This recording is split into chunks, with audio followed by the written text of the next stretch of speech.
vendet të tjera të rajonit për krijuar të tilla marrëveshje të ngjashme, bashkëpunime të ngjashme?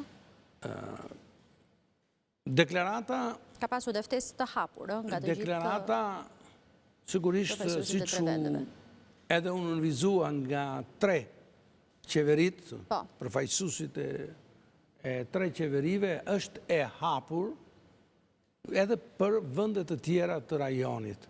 Dhe mund të ketë ka gjasa, ka komente që edhe Bullgaria mund të ketë shprehur një interesim për t'ju bashkuar kësaj deklarate.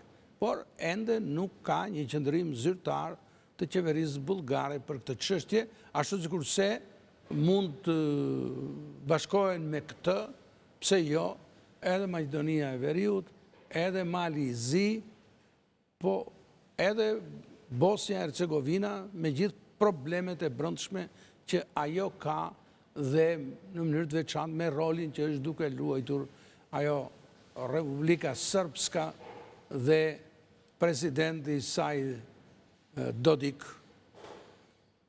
Kështu që mund të jenë, por, siç u thash, do të varet shumë se si do progresoj kjo deklaratë, si do të materializohet me hapa konkrete që të bëhet e prekshme, e dukshme dhe të mund të tërheq edhe vendet të tjera që të shprehin vullnetin për të qenë pjesë e patjetër për të bashkuar me këtë gjë.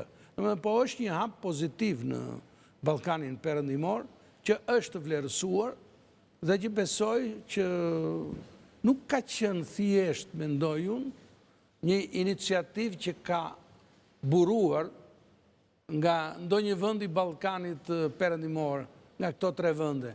Mund të jetë edhe një nismë, një iniciativë po se doja të pyesë faktorit ndërkombëtar. Po, faktorit ndërkombëtar. Si e shihni rolin e faktorit ndërkombëtar, veçanërisht të SBA-s dhe BE-s